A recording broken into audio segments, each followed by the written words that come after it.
إنا أعطيناك الكوثر فصل لربك وانحر إن شانئك هو الأبتر۔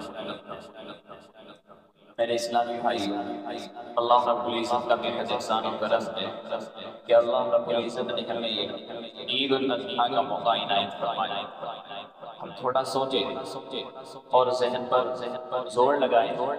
پچھلے سال ہمارے بہت سارے اعزاء اقربا، دوست احباب، خاص پڑوس میں رہنے والے، ہماری بستی میں رہنے والے، محلے میں رہنے والے بہت سارے لوگ اس موقع پر ہمارے درمیان حاضر ہوئے، پر اس سال وہ نہیں ہے،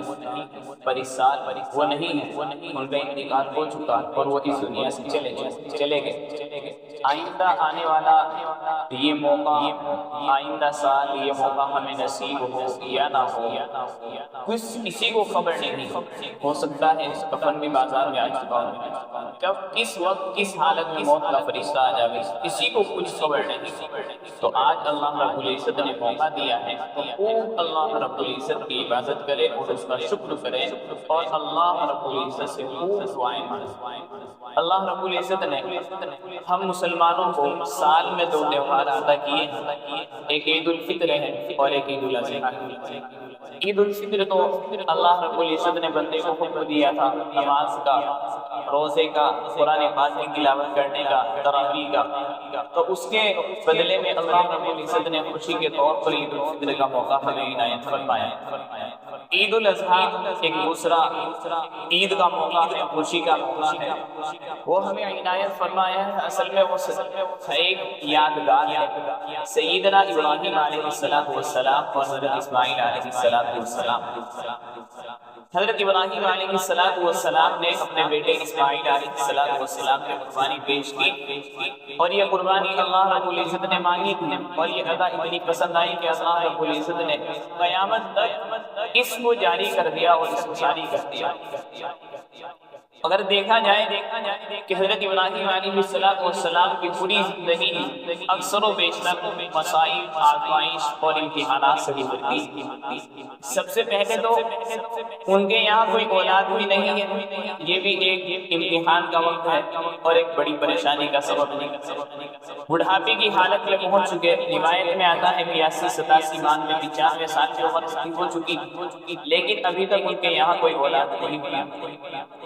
تو ایک دن اللہ رب العزت سے دعا کر رہے تھے اور کہ اللہ رب العزت سے لو لگا کر دعا کی رب هب لي من الصالحین، تو اللہ رب العزت نے ان کی دعا قبول فرما لی اور فبشرناه بغلام حلیم، بس خوشخبری سنا دی ان کو بغلام حلیم، بردبار بیٹی۔ یہاں سے علماء فرماتے ہیں کہ جن کے یہاں اولاد نہ ہوتی ہو اور خاص طور سے نرینہ اولاد نہ ہوتی ہو تو اللہ رب العزت سے دعا کیا کریں رب هب لي من الصالحین۔ تو اللہ رب العزت نے ان کو بیٹا عطا کیا اور یہ ابھی بیٹا ملا ہی تھا کہ ایک دوسری آزمائش اللہ رب العزت نے ان پر ڈال دی اور ایک دوسری امتحانات میں ان کو مبتلا کر دیا۔ فرمایا کہ ان کی اماں کو یعنی حضرت حاجرہ کو اور اس اسماعیل کو ایک کسی ایسی وادی میں چھوڑ کر آ جاؤ جہاں کوئی انسان نہ ہو، وادی غیر ذی زرع۔ تو اس پر بھی حضرت ابراہیم علیہ السلام نے لبیک کہا اور فوراً اونٹنی پر بٹھا کر حضرت حاجرہ کو اور حضرت اسماعیل کو چل پڑے اور اس وادی غیر ذی زرع چھوڑ کر واپس ہوئے۔ اور کچھ بتلایا نہیں حضرت حاجرہ نے، حضرت حاجرہ روتی ہے، پیٹتی ہے، کہتی ہے آپ کہاں جا رہے ہیں میں چھوڑ کر؟ یہاں کوئی نہ انسان ہے، پانی پینے کا کوئی سامان نہیں، نہ کوئی انسان ہے، صرف اگر پہاڑ ہی پہاڑ ہے چاروں طرف اور کالے پہاڑ ہیں۔ تو حضرت حاجرہ علیہ السلام، حضرت حاجرہ نے خود ہی فرمایا آپ خود چھوڑ کر جا رہے ہیں، اللہ کا فرمان ہے۔ فرمایا ابراہیم علیہ السلام نے اللہ کا فرمان ہے۔ بس پھر تو حضرت حاجرہ نے دامن خلیل چھوڑ کر در جلیل پکڑ لیا، دامن خلیل چھوڑ کر در جلیل پکڑ لیا اور فرمایا کہ پھر اللہ رب العزت ہمیں ضائع نہیں کرے گا۔ تو ایک لمبا وقت گزر چکا اور وہاں حضرت حاجرہ اور حضرت اسماعیل علیہ السلام رہتے ہیں اور نہ جانے کیسی کیسی مصیبتیں اور مشقتیں انہوں نے جھیلی ہے۔ اب کچھ کھجوریں تھی اور ایک مشکیزے میں پانی تھا صرف۔ اب آہستہ آہستہ چند دنوں میں وہ بھی ختم ہو گیا۔ اب ایک دن بچے کو پیاس لگتی ہے، حضرت اسماعیل علیہ السلام کو پیاس لگتی ہے اور وہ چلاتا ہے۔ اب یہ ماں پریشان ہے کہاں سے پانی لا کر کے پلاؤں، تو وہ دوڑتی ہے، کبھی صفا پر کبھی مروہ پر، کبھی صفا پر کبھی مروہ پر۔ یہ دوڑنا اللہ رب العزت کو ایسا پسند آیا کہ رہتی دنیا تک اس کو جاری و ساری کر دیا۔ آج بھی جب جاتے ہیں تو صحیح کرتے ہیں صفا مروہ کے درمیان۔ تو حضرت اور یہ رونا اور یہ ساری ادائی اتنی پسند آئی، اور پانی بھی اللہ رب العزت نے انتظام کر دیا۔ حضرت اسماعیل علیہ السلام کے قدموں کے نیچے سے پانی نکال دیا، جسے ہم آب زمزم بولتے ہیں، اور یہ اتنا متبرک پانی کر دیا کہ رہتی دنیا تک اس کو جاری و ساری کر دیا، اور یہ آج بھی جاری ہے۔ تو یہ قربانی ہے۔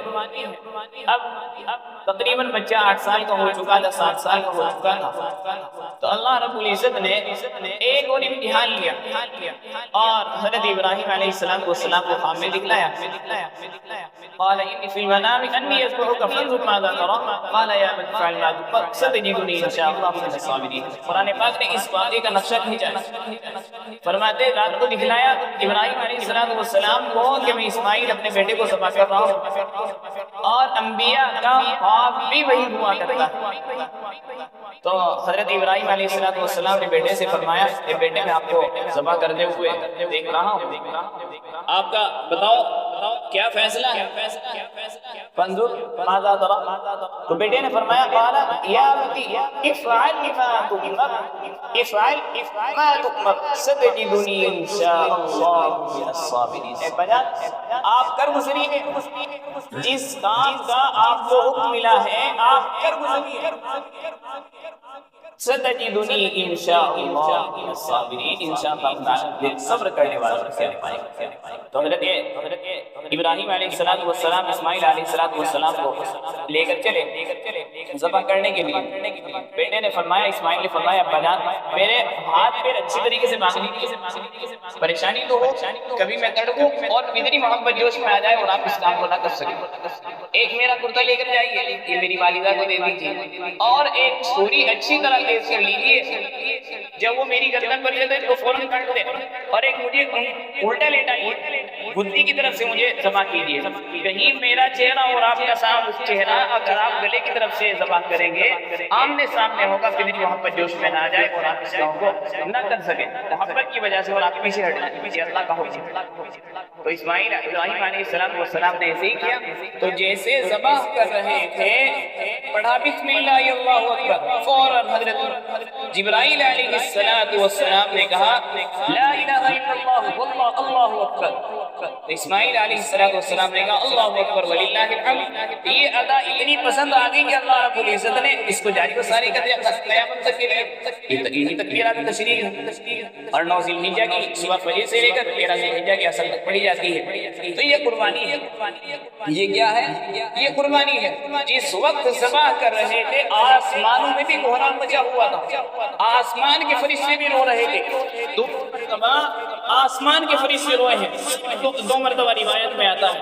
ایک تو میرے اور آپ کے نبی محمد عربی صلی اللہ علیہ وسلم جب طائف کے میدان میں گئے اور لوگوں نے پتھر برسائے اور جسم لہو لہان ہو گیا، اور میرے آپ کے آقا ادنی محمد عربی صلی اللہ علیہ وسلم اپنے جسم مبارک یہ خون اپنے بدن پر ایسے ملے کہ کہیں میرا خون زمین پر نہ گر جائے، اور خداوند کا قانون ہے، قانون خداوندی ہے، اگر نبی کا خون زمین پر گرا تو عذاب الہی آ کر رہے گا، عذاب الہی آ کر رہے گا۔